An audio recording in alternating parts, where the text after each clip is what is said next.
하나님의 말씀은 느헤미야 9장입니다. 느헤미야 9장 1절에서 17절까지의 말씀인데요. 1절에서 6절까지만 먼저 교독하겠습니다. 느헤미야 9장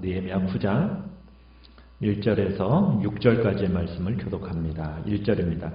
그달 29날에 이스라엘 자손이 다 모여 금식하며 굵은 베옷을 입고 티끌을 무릅쓰며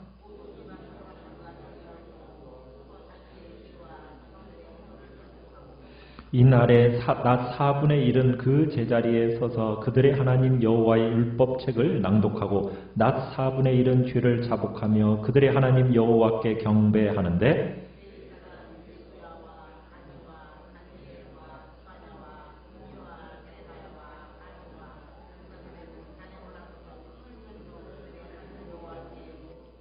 또 레위 사람 예수아와 간미엘과 바니와 하삼느야와 세레비아와 호디야와 스바냐와 부다히야는 이르기를 너희 무리는 마땅히 일어나 영원부터 영원까지 계신 너희 하나님 여호와를 송축할지어다. 주여 주의 영화로운 이름을 송축하올 것은 주의 이름이 존귀하여 모든 송축이나 찬양에서 뛰어남이니이다. 오직 주는 여호와시라. 하늘과 하늘들의 하늘과 1월 성신과 땅과 땅 위의 만물과 바다와 그 가운데 모든 것을 지으시고 다 보존하시오니 모든 천군이 주께 경배하나이다. 아멘. 오늘 말씀의 제목은 부흥이 오는 또 다른 길, 회개라는 제목으로 말씀을 나눕니다. 우리가 8장을 보면서 말씀의 부흥을 생각해 보았습니다. 부흥이 오는 한 길, 말씀의 부흥에 대해서 살펴봤다면 이제 오늘 우리가 보는 내용은 부흥이 오는 또 다른 길인 회개를 우리가 보려고 합니다. 교회사 속에서 하나님께서 교회를 새롭게 하시는 중요한 방법은 부흥입니다. 부흥. 부흥이라는 것은 단지 사람의 숫자가 늘어나는 것, 그것만을 이야기하는 것이 아니라 성령께서 강권적으로 역사하시면서 그 심령의 새로운 변화들이 일어나는 놀라운 은혜의 역사, 그게 부흥인데요. 그 부흥은 교회가 조금씩 약해져 가다가 이 부흥이라는 걸 통해서 생명력을 회복하는 일들이 교회 역사 속에서 늘 반복되어 왔어요. 그래서 모든 시대 속에서 교회가 부흥할 때는 두 가지 요소가 있었습니다. 그 하나가 말씀이고요. 그 또 다른 하나가 오늘 본문의 제목처럼 뭐라고요? 회개입니다. 회개. 그러니까 말씀과 회개라는 것은 모든 부흥에 공통적으로 임했던 역사입니다. 그 중에서도 회개를 통해서 부흥이 오기도 했고요. 부흥을 통해서 회개가 오기도 했습니다. 그래서 회개와 부흥이라는 것은 마치 동전의 양면과 같은 거예요. 그래서 어느 것이 먼저라 할 수 없을 만큼 이 부흥과 회개라는 것은 둘이 같이 붙어서 일어납니다. 부흥이 있는 곳에는 반드시 뭐가 있다고요?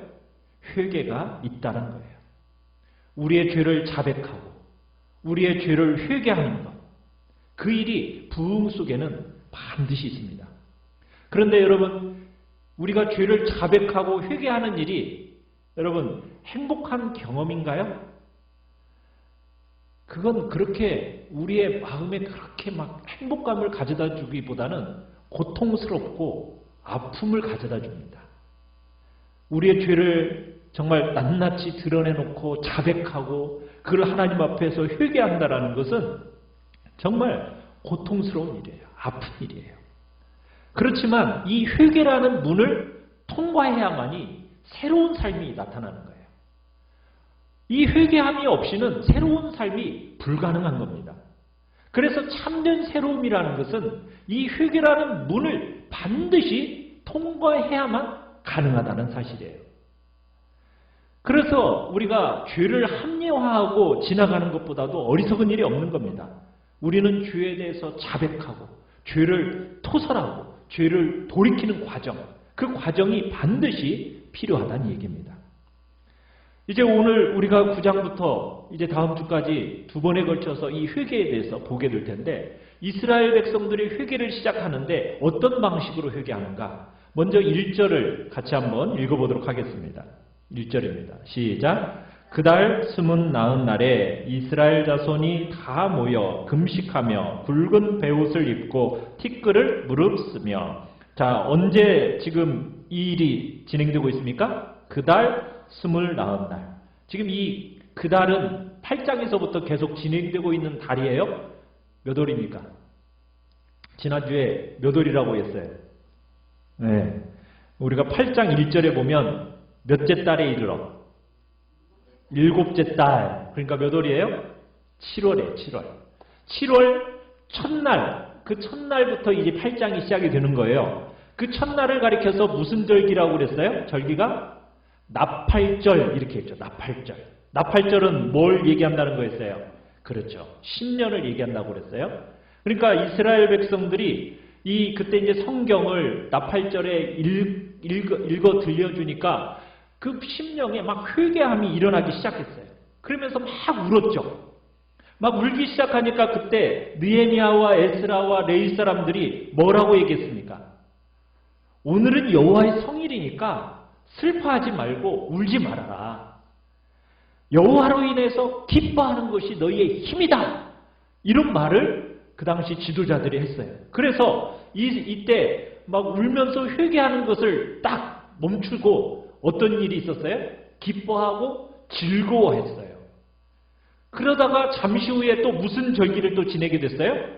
초막절을 지내게 됩니다. 그래서 초막절을 지내면서 또 감사하고 감격했어요. 그리고 오늘 그달 며칠이요? 24일. 24일에 날을 정해가지고 회개를 위해서 오늘 모인 거예요. 자, 모여가지고 이 사람들이 어떻게 했습니까? 금식하며 굵은 베옷을 입고 티끌을 무릅썼다. 여러분, 티끌을 무릅썼다 이런 표현은 뭘 얘기하는 거냐면 창세기 3장에 가보면은 너는 흙이니 어디로 돌아갈지라 흙으로 돌아가라 이 말씀을 기억하는 거예요. 무슨 얘기냐? 나는 죄가 너무 많고 악한 자여서 돌아갈 흙 같은 죄인입니다. 이런 고백이 담겨 있는 게 뭐예요? 티끌을 무릅쓰는 겁니다. 자, 그 다음에 베옷. 베옷은 언제 입어요, 주로? 그죠? 장례 때 입었죠? 우리 장례 때 그 베옷을 보통 입는데 굵은 베옷을 입을 때는 뭐예요? 나는 죄가 많아서 죽어 마땅한 자입니다. 이런 표시가 굵은 베옷을 입은 표시예요. 그 다음에 뭘 했다고요? 금식을 했죠. 금식. 금식이라는 것은 금식해보신 분은 알죠? 상당한 고통을 수반하는 거죠. 배고픔의 고통, 음식을 안 먹음으로 인해서 생기는 이 육체적인 고통이 있는데 그 육체적인 고통보다도 죄로 인한 영적인 아픔이 더 아프다. 이것이 얼마나 중한가. 이것을 고백하는 것이 금식의 표현이에요. 그래서 금식이나 굵은 베옷을 입는 것이나 티끌을 무릅쓰는 것이나 한 가지로 무엇을 보여주는 겁니까? 죄에 대한 깊은 슬픔과 죄로 인한 가난해짐을 표시하는 이것이 바로 금식, 굵은 베옷, 티끌을 무릅쓰는 이런 장면인 거예요. 자, 이스라엘 백성들이 이 죄에 대해서 깊은 슬픔과 함께 애통해하는 마음을 가지고 모여서 하나님 앞에 회개를 시작합니다. 자, 회개를 시작하는데 2절을 읽어보겠습니다. 2절.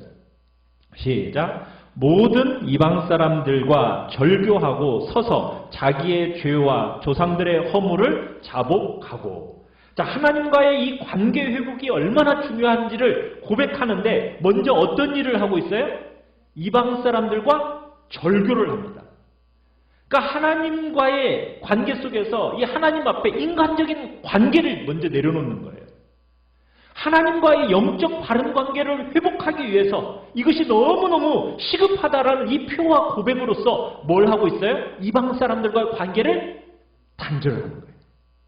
하나님 앞에 서서 하나님과의 관계를 회복해내기 위해서 안락함, 세상적인 친교 이거 다 내려놓고 하나님 앞에 지금 들어가는 겁니다.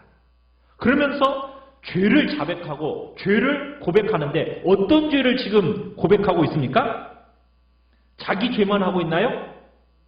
누구의 죄도 같이 하고 있어요? 조상들의 허물도 고백하고 있어요. 우리 사회는 자꾸 앞세대하고 단절시키려고 해요. 자꾸 앞세대하고 단절시키려고 해요. 앞세대들이 저렇게 잘못했는데 저 잘못한 거 나는 잘할 수 있다는 식으로 생각하는 것이 참 요즘 세대의 모습인 것 같아요. 그러나 앞세대와 지금 세대가 분리되어 있는 겁니까? 아니죠. 연결되어 있는 거예요. 앞세대의 허물이 앞세대의 허물로만 끝나는 게 아니에요. 그 앞세대의 허물이 오늘 이 시대를 살아가는 우리와 우리의 허물로도 똑같이 그대로 연결되는 겁니다. 앞세대의 수고와 앞세대의 그 헌신으로 인해서 우리에게 많은 유익이 끼쳐졌듯이 똑같이 앞세대의 허물이 우리의 허물과 연결되어 있는 거거든요. 그래서 우리는 앞세대하고 단절할 수가 없어요. 그렇게 생각해서는 안 되는 거죠. 그런 일은 불가능한 거예요. 우리가 선배들의 훌륭한 부분도 계승해야 되지만 우리의 선배들의 약한 부분도 우리가 마음 아픔을 가지고 어떻게 해야 된다고요? 회개해야 된다는 거예요. 회개. 그 앞세대의 허물을 누구의 죄처럼? 나의 죄처럼 여기면서 회개하는 것이 바른 자세임을 오늘 우리에게 가르쳐주고 있는 거죠. 왜? 우리는 뚝 떨어진 존재가 아니에요. 그죠? 앞세대와 항상 연결되어서 가는 일이기 때문에 그들의 허물이 바로 나의 것이다 하는 고백의 과정이 필요함을 보여주고 있는 겁니다. 그런 과정을 거쳐야만이 제대로 해결될 수 있는 거예요. 그래서 이스라엘 백성들은 자기 죄만 자백하는 것이 아니라 누구의 죄까지? 그죠? 앞세대의 조상들의 허물까지도 자백하고 자복하는 일이 함께 있는 걸 보게 돼요. 자, 그런데 이들이 허물을 용서해달라고 기도를 하기 전에 먼저 무엇을 하는지 아십니까? 우리 3절 끝부분에 가보면은 자, 무엇을 하고 있다고 얘기하고요? 그들의 하나님 여호와께 뭐 했더라? 경배했더라. 죄를 자복하는 일이 앞서서 뭐부터 하고 있어요? 하나님을 경배하는 일인데. 자, 5절에 가보시면 5절 중반에 가보시면 자, 영원부터라는 표현 나오죠? 거기서부터 한번 읽어볼까요? 시작! 영원부터 영원까지 계신 너희 하나님 여호와를 송축할지어다. 주여 주의 영화로운 이름을 송축하올 것은 주의 이름이 존귀하여 모든 송축이나 찬양에서 뛰어남이니이다. 지금 죄를 자백하고 막 자기들의 아픔을 정말 기도로 나아가는데 그 기도보다도 먼저 나오는 기도가 지금 무슨 기도예요? 무슨 기도를 먼저 하고 있습니까? 하나님을 경배하고 그 다음에 하나님을 찬양하고 하나님께 대한 감격과 감사의 기도가 먼저 나오고 있어요. 우리는 기도하면은 막 뭐부터 막 달려가요? 간구부터 막 달려가죠. 이것 주세요, 저것 주세요. 막 간구하기 바빠요. 자백하는 것, 간구하는 것, 우리는 너무 빨리 달려가요. 그런데 우리가 성경에 나오는 기도들을 이렇게 살펴보면은 그 기도에 있어서 제일 먼저 나오는 부분이 뭐가 있어요? 하나님에 대한 부름의 기도가 먼저 나와요. 물론 죄의 자백의 기도도 필요하고 우리의 간구도 우선 있어야 되지요. 그러나 하나님을 높이고 하나님을 경배하고 하나님을 송축하고 그분께 감사하며 그분을 높여드리는 그 기도, 그 하나님을 부르는 부름의 영역이 우리 기도 속에 있어야 된다는 얘기예요. 그런데 이런 부분이 우리 기도에 너무 약해요. 그죠? 많은 사람들이 기도할 때 겨우 뭐라고 해요? 하나님 할 때 사랑의 하나님 딱 한마디 딱 하고서는 그 다음에부터 이제 막 내가 하고 싶은 기도 이제 다 하는 거죠. 그런데 성경에서 다 기도하는 이 믿음의 선진들의 기도의 내용들을 보면 하나님은 이런 분이세요. 하나님은 영원부터 영원까지 계신 하나님이세요. 하면서 그 영화로운 이름을 막 송축하는 거예요. 하나님이 나를 위해서 이런 일들을 해주셨어요. 정말 하나님은 높임 받으시게 찬양 받으시게 합당한 분이세요 하면서 그런 기도들이 먼저 하나님 앞에 올려지는 것을 보게 돼요.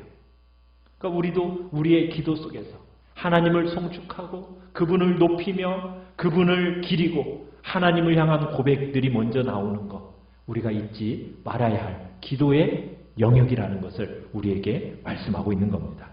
우리의 기도 속에서 정말 주님을 높이고 경배함이 더 많이 묻어나도록 우리 해야 할 거예요. 자, 그러면서 어떤 제목으로 하나님을 높이고 경배하고 있어요? 5절에 보니까 처음에 영원부터 영원까지 계신 너희 하나님 여호와 하면서 그 하나님이 어떤 분이시냐?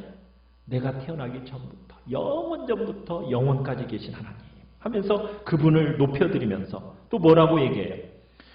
주여 주의 영화로운 이름을 송축할 것은 주의 이름이 존귀해요. 모든 송축이나 찬양에서 뛰어남이니이다. 무슨 얘기예요? 내가 내 입을 가지고 하나님 앞을 찬양하고 하나님께 감사하고 하나님 앞에 막 송축하면서 이럴 정도로 합당하신 하나님 하고 막 말하는데 그 말하는 것보다도 어떤 분이시다?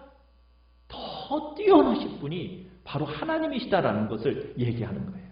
그러면서 그분께 감사하는 거예요. 이게 너무나 마땅한 도리라는 거죠. 자, 그렇게 경배하고 송축한 다음에 우리 6절을 같이 한번 읽어보겠습니다.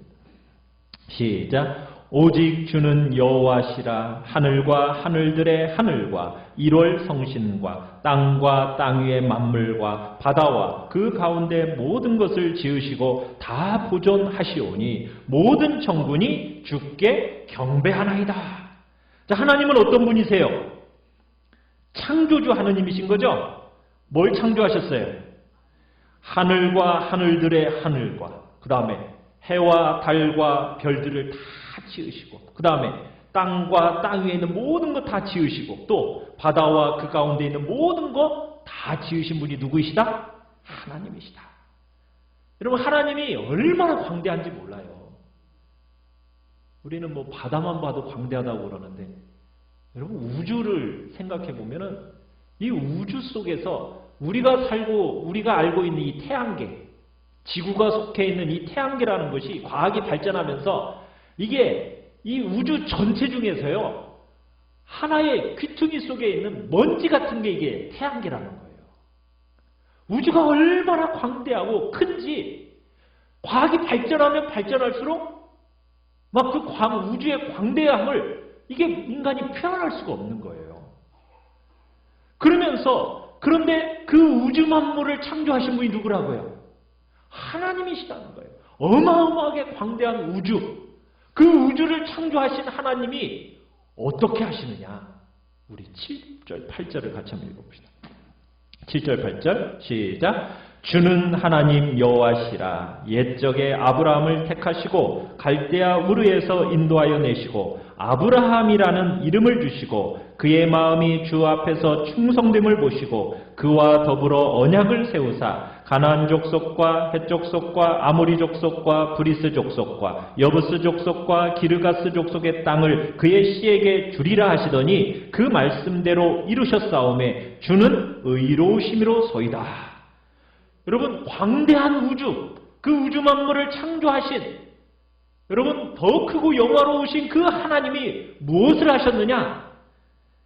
7절에 보니까 누구를 찾아오셨어요? 한 사람, 아브라함을 찾아오셨어요. 여러분, 이게 기독교가 가르치는 하나님이에요.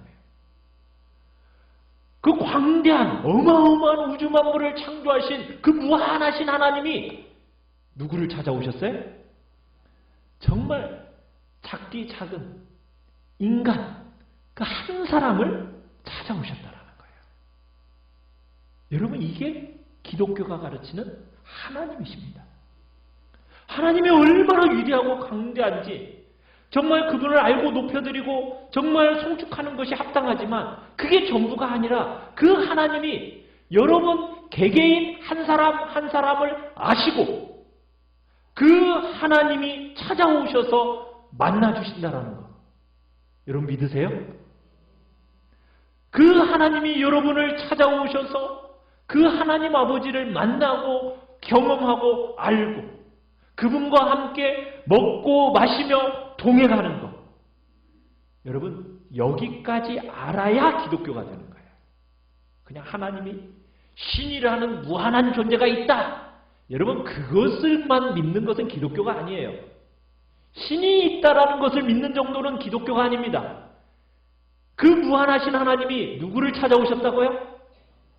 정말 먼지 같은 나, 정말 나 같은 아무 무게감도 없고 평범하고 보잘것없는 나 같은 존재를 찾아오셔서 나를 만나주시고 나와 뭘 맺어주신다고요? 언약을 맺어주시는 하나님이다. 여러분, 여기까지 들어가야 그게 기독교예요. 그게 기독교예요.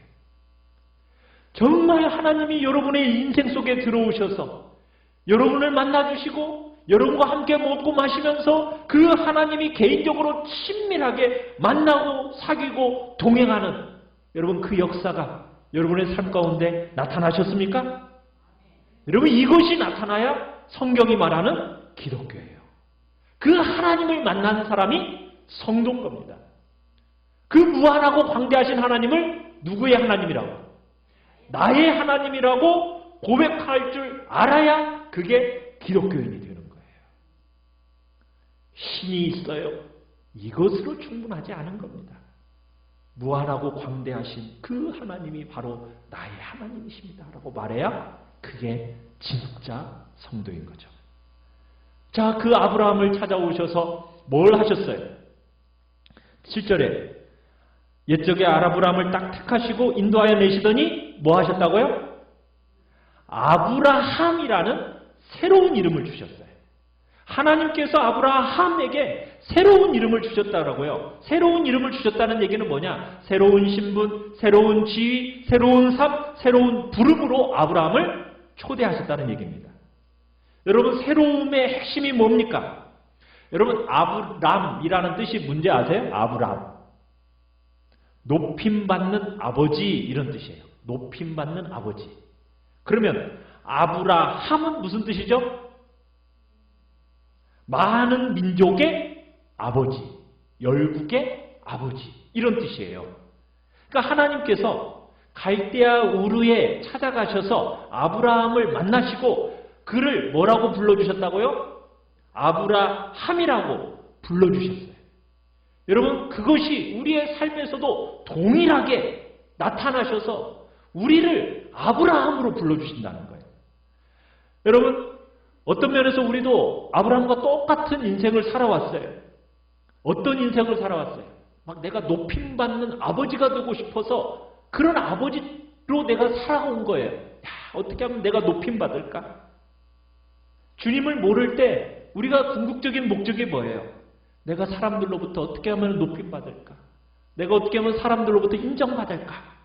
여기에 온갖 노력을 다 기울이면서 우리의 힘과 에너지를 다 쏟아오면서 살았던 것이 우리의 인생이잖아요. 그죠? 자, 그런 나 하나에 매몰되고 나 하나에 오직 모든 것들이 다 쏟으면서 살아왔던 것이 우리의 삶이었는데 이제 그런 삶을 멈추고 어떤 사람으로 하나님이 우리를 부르십니까? 민족의 아버지, 열방의 아버지. 무슨 뜻이에요? 민족과 열방의 복의 근원되는 자리로 우리를 부르셔서 많은 사람을 축복하는 복의 통로로 우리를 부르고 계신다는 거예요. 평생 그냥 나 하나만 생각하면서 나 하나 내가 인정받아서 내가 좀 존경받아서 내가 자식들로부터 이웃 사람들로부터 내가 존경받는 사람 되는 그 자리에 내가 있었는데 이제는 내가 그 자리에 있는 게 아니라 내가 사람을 축복하고 열방을 살려내고 수많은 사람들에게 복을 흘려내고 나누는 그런 복의 근원으로 우리를 부르시고 계시다는 거예요. 여러분이 그런 존재로 부름받았다라는 것을 인정하십니까?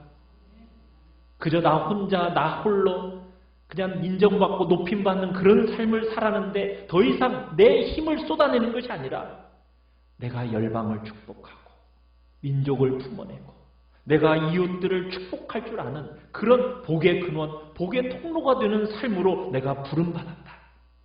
그런 존재로 내가 부름받아 내 이름을 하나님이 바꿔주신 거예요. 그냥 내 이름 석자 하나 남기기 위해서 살아가는 존재가 아니라는 거예요. 우리는 그냥 아브라함처럼 마치 이 땅에서 내 이름을 좀 남기고 내가 이 땅에서 성공했다. 이런 식으로 내가 좀 인정받고 싶어 하는 그런 삶을 이제는 더 이상 내가 살아가는 것이 아니라 하나님이 나를 어떤 존재로 불러주신 거예요. 나 때문에 모든 민족이 복을 받고 모든 열방이 복을 받고 나를 통해서 모든 사람들이 영적인 회복들이 일어나는 모든 민족의 아버지가 되도록 우리를 부르시고 계시다는 사실이에요. 사랑하는 성도 여러분, 우리는 더 이상 아브람으로 살 자가 아닙니다. 우리는 어떤 사람으로 살아야 돼요? 아브라함으로 살아야 돼요. 복의 근원으로, 복의 통로로 많은 사람을 복되게 하는 그 자리로 주님이 우리를 부르시고 우리를 그런 삶을 살아가도록 우리를 이끌어 인도하셨다라는 거예요. 사랑하는 성도 여러분들이 정말 복의 근원으로서 남들을 축복하는 자리, 다른 사람들을 잘 되게 하는 자리, 정말 복이 우리 안에만 머무르는 것이 아니라 나를 거쳐서 수많은 사람들을 복되게 하는 그런 자리로, 아브라함의 자리로 우리를 부르고 있다는 것을 기억하시길 바라요. 자, 하나님께서 아브라함을 찾아가셔서 이제 불러내시고 아브라함에게 약속을 주셨어요. 어떤 약속을 주셨어요? 여기가 가나안 족속부터 시작해서 기르가스 족속의 땅, 거기가 무슨 땅이죠? 가나안 땅이죠. 젖과 꿀이 흐르는 그 비옥한 가나안 땅을 내가 너와 너의 후손에게 주겠다, 이렇게 약속을 하셨어요. 자, 그 약속을 하셨는데 그 약속이 언제 이루어졌죠? 몇 년 후에 그 땅이 그 자손들에게 주어졌습니까? 그죠. 430년 후에. 430년 후에 이 약속이 이루어진 거예요. 그러니까 하나님께서 약속의 말씀을 주셔서 아브라함이 그 하나님의 언약의 말씀을 붙들고 약속이 이루어지는 것을 봤어요, 못 봤어요? 보지는 못했어요. 그렇지만 히브리서에 나오는 것처럼 보는 것처럼 믿음으로 신실하게 자기의 때를 아브라함은 살아갔어요. 우리도 마찬가지예요. 하나님께서 우리에게 주시는 약속, 그 분명히 하나님의 때에 기필코 성취되어질 거예요. 틀림없이 이루어집니다. 그러나 우리는 또 어떤 마음으로 우리 이 땅을 살아가야 돼요? 틀림없이 내가 볼 거라는 마음을 가지고 우리는 또 그 믿음으로 약속의 말씀을 붙들고 반드시 이루어질 줄 믿고 오늘 우리의 때를 낙심하지 말고 우리 살아가야 되는 거예요. 자, 430년의 세월이 흘렀어요. 자, 하나님은 약속을 잊은 적이 있어요, 없어요? 없으시고 마침내 이루어 주십니다. 어떤 방식으로 이루어 주시는가? 우리 9절을 같이 한번 읽어보겠습니다. 시작. 주께서 우리 조상들이 애굽에서 고난받는 것을 감찰하시며 홍해에서 그들의 부르짖음을 들으시고. 자, 하나님께서 약속을 이루어 주시는데 어떤 방식이냐? 감찰하시고. 감찰하시다는 얘기는 뭐예요? 보시고. 그 다음에 부르짖음을, 그렇죠, 들으시는 방식으로 이루어 주십니다. 조상들에게 약속을 주셨어요. 그 조상들이 430년 동안 애국 땅을 살아가고 있을 때 하나님의 눈이 한 번도 그 백성들 떠난 적이 있어요, 없어요? 한 번도 없었어요. 하나님의 귀가 그들의 목소리를 귀를 기울이지 않은 적이 있어요, 없어요? 없어요. 아무리 작은 신음도 하나님은 다 듣고 반응하십니다. 보시고 들으시고 때가 되자 일하십니다. 애굽 땅에서 430년이라는 그 긴 세월 동안 종살이하면서 고통하는 그 이스라엘 백성들을 하나님은 보셨고 들으셨어요. 그리고 하나님이 응답하시고 역사하셔서 아브라함에게 주셨던 그 약속 그대로 이루어 주십니다. 여러분, 당시 이스라엘이 출애굽할 때 그 상대가 누구예요? 애굽이에요, 애굽. 여러분, 그 당시 애굽이면은 어떤 나라예요? 그죠? 당시에서 제일 강대국이 바로 애굽입니다. 최고의 강대국을 상대로 이스라엘 백성이 몇 년 동안 종살이를 했었다고요? 430년 동안 종사를 했었는데 430년 전에 약속한 그대로 애굽 땅에서 자유를 얻게 될 가능성이 있어요, 없어요? 인간적으로 보면 없죠. 그죠? 아니 그 초강대국을 상대로 불가능한 일이에요.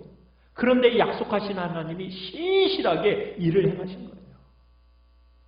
10가지 재앙을 통해서 홍해를 가르시고 바다를 마른 땅을 밟듯이 막 건너게 하시면서 애굽의 강력한 군대를 다 바다에 묻혀 죽게 하심으로 크고 놀라운 일을 행하신 거예요. 애굽은 세계 최고의 강대국이었어요. 그에 비하면 이스라엘은 뭐였습니까? 400년 동안 뭐한 사람들이에요? 노예 생활한 사람들이에요. 얼마나 오합지졸이었겠어요.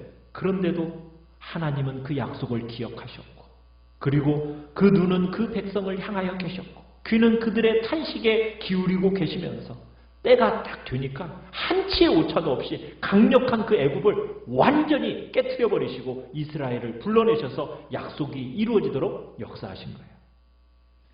자, 이렇게 하나님이 이스라엘을 애굽에서 건져내셨어요. 자, 그 다음에 어떻게 하셨어요? 어떤 사람은 이런 얘기를 해요.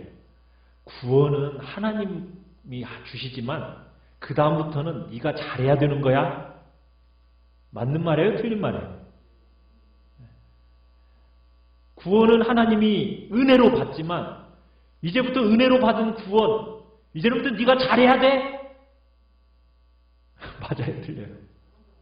맞는 것 같아요. 맞아요? 틀려요? 행함으로 의로움을 받아요? 여러분, 그건 기독교가 아니에요. 은혜로 시작했으면 그 다음도 뭐예요? 은혜로 진행이 되는 거예요. 하나님께서 애굽에서 이스라엘 백성들을 그 권능과 이적으로 해방시켜 놓고 이제부터 내가 너를 이렇게 해방시켜 놨으니까 그 다음부터 네가 알아서 해? 그렇게 해요? 안 해요? 안 하시죠. 건져내 놓으신 다음에 어떻게 하고 계셔요? 우리 12절부터 한번 봅시다. 자, 12절 같이 한번 읽어보죠. 시작. 낮에는 구름 기둥으로 인도하시고 밤에는 불 기둥으로 그들이 행할 길을 그들에게 비추셔 싸우며. 하나님이 어떻게 하세요? 출애굽할 때만 은혜로 역사하신 것이 아니라 은혜로 구원해 놓고 그 다음엔 뭘 하고 계십니까? 신실하고 변함없이 그들을 인도하시고 보호하시고 양육하시고 먹이시고 입히시고 공급하시고 인도하시고 역사하시는 분이에요. 불기둥과 구름기둥으로 함께 하십니다. 여러분 400년 동안 그들이 했던 건 종살이에요. 여러분 종살이 하는 사람이 집 바깥에 함부로 자기 혼자 나갈 수 있어요? 없어요? 못 나가죠. 주인이 어디 해외여행 데리고 다니겠어요? 안 데리고 다니죠. 가나안 땅이 어디 있는지 알아요? 몰라요? 몰라요. 그런 이스라엘을 애굽에서 딱 건져만 놓고 내가 여기까지 해놨으니까 그 다음부터 네가 알아서 가? 그렇게 해요? 아니라는 거예요. 하나님께서 그들의 형편을 누구보다도 잘 아시니까 건져내신 아버지께서 그 다음부터는 뭘로? 구름기둥으로 불기둥으로 인도하고 계시는 거예요. 어디로 가야 할지를 모르니까 구름기둥으로 인도하시는 거예요. 햇볕이 쨍쨍 내려쬐이는 여러분 그런 광야길 대낮에 그 햇빛으로부터 보호해 주시도록 구름기둥으로 다 지켜주시는 거예요. 밤에는 말할 수 없이 온도가 급격하게 떨어지니까 그 추위로부터 보호해 주시도록 무엇을 해요? 불기둥으로 보호하시고 지켜주시는 거예요. 그 하나님이 또 그들에게 뭘 주십니까? 13절 같이 한번 읽어보겠습니다. 시작. 또 시내 산에 강림하시고 하늘에서부터 그들과 말씀하사 정직한 규례와 진정한 율법과 선한 율례와 계명을 그들에게 주시고 또 뭘 주셨어요? 율법을 주셨죠. 여러분 이 귀한 율법은 하나님이 백성들에게 행하신 가장 귀한 축복 중에 하나입니다. 이 율법은 옳고 그름을 바르게 분별할 수 있는 유일한 잣대가 바로 이 율법이에요. 우리가 살아가는 세상에서도 이것이 옳고 옳다, 저것이 그르다, 막 이렇게 막 구분하는 것 같지만요. 여러분 세상이 죄를 가르치는 것 같고 그렇지만 다 합리화예요. 자기에게 맞춰서 다 합리화하는 것이 세상의 법입니다. 그러나 하나님의 율법은 그렇지 않아요. 우리가 이 율법 앞에 딱 설 때 죄를 알게 되는 거예요. 바른 가치를 알고 세상을 살도록 돕는 것이 바로 말씀이에요. 이 율법이 아니면은 그런 삶이 불가능한 거예요. 이 세상은 전부 가치를 자꾸 뭘로 평가해요?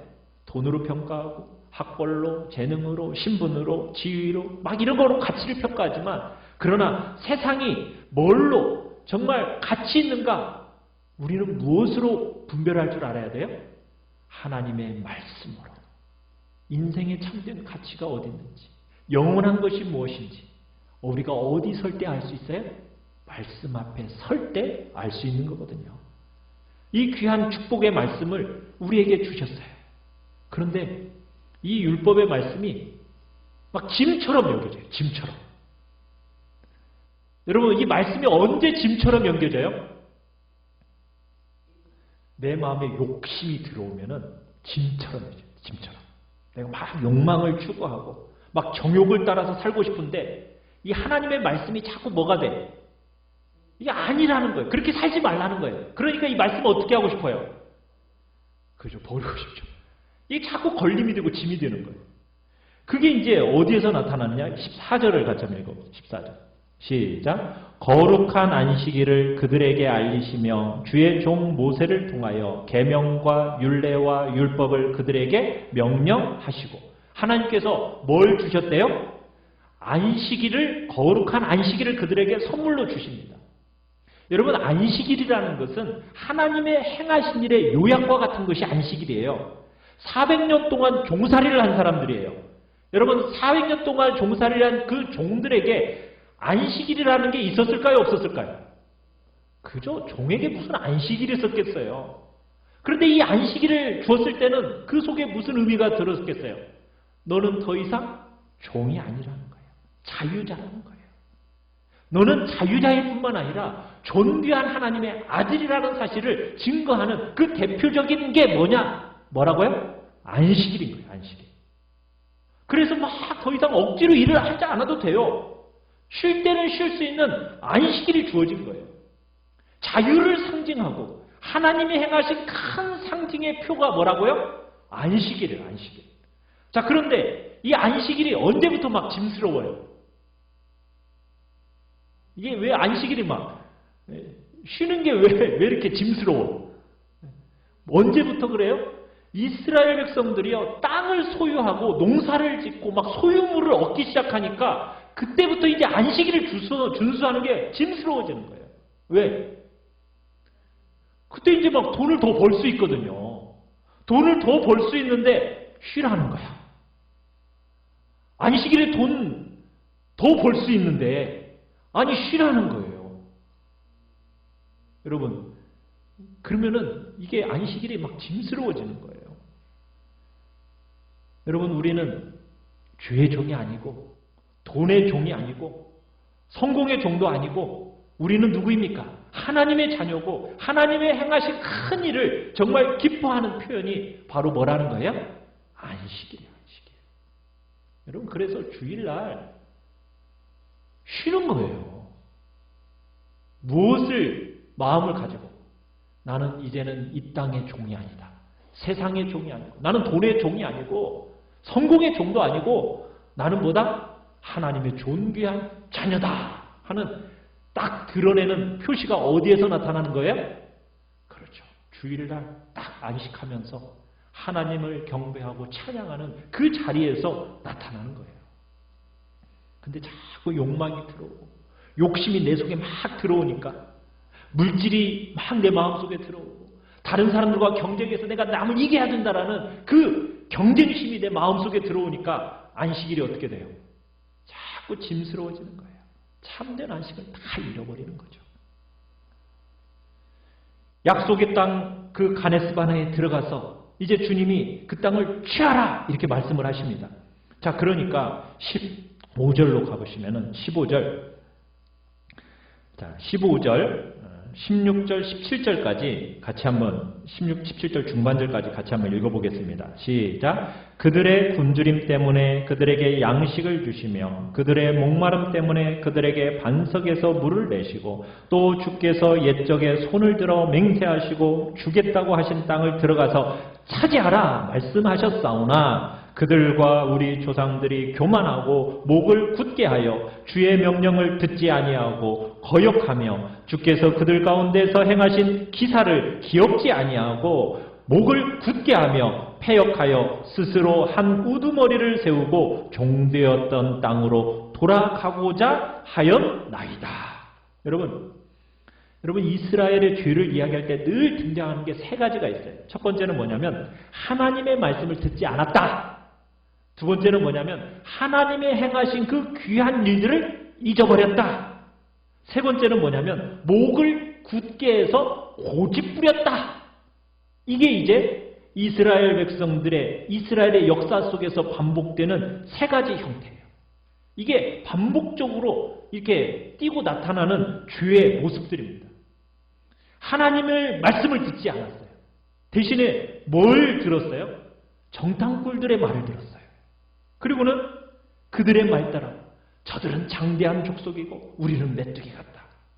그들보다 더 장대하고 그들보다 더 장비가 탁월했던 여러분 애굽 사람들을 세계 최강의 애굽을 깨뜨렸던 그 하나님, 그들을 거기까지 데려오신 하나님을 어떻게 했어요? 잊어버렸어요. 식물도 살아남기 불가능한 그 광야에서 옷 하나 헤어지지 않고 발 하나 부르트지 않도록 살아남았다는 사실을 어떻게 했어요? 잊어버렸어요. 현실의 문제 앞에서 잊어버리는 거예요. 삶에서 부닥치는 이런저런 주제 앞에서 하나님의 행하신 모든 일들을 온데간데 없이 다 잊어버리는 거예요. 그리고는 절대로 돌이키지 말았어야 되는데 돌이키고 목을 어떻게 하고요? 기부스 딱 하고 그 다음에는 고집 내려놓지 않고 자기 논리, 자기 방법, 자기 세계관 끝까지 고수했던 것이 바로 이게 이스라엘 교회의 핵심이에요. 사랑하는 성도 여러분은 어떠세요? 여러분의 인생을 돌아보십시오. 돌아보면 어때요? 굽이굽이 하나님의 은혜가 없는 곳이 없다라는 거 느껴지세요? 기억되세요? 주님의 베푸신 그 은총이 아닌 것이 있어요? 없어요? 없죠? 그런데 그 삶의 구체적인 자리에서는 어떻게 살고 계세요? 실제적인 문제가 딱 앞에 놓이면은 하나님의 행하신 일은 온데간데 없어지고 다 잊어버리고 말씀에 순종하지 않는 것은 혹여나 아닌가요? 그냥 사람들의 말에만 막 귀를 기울이면서 오로지 내 목을 굳게 하고 하나님 앞에 살아있는 그 순종의 아름다움을 드리지 못하는 것이 혹시 우리의 모습은 아닌가요? 우리가 이 시간 정말 죄를 애통해하고 자복하고 회개함으로 정말 진실한 새로움이 우리의 삶에 올 수 있도록 그 귀한 복이 우리의 심령에 풍성하게 임할 수 있도록 우리가 이 시간 기도하며 나가기를 바랍니다. 기도하며 나가기를 바랍니다. 기도하며 나가기를 바랍니다. 기도하며 나가기를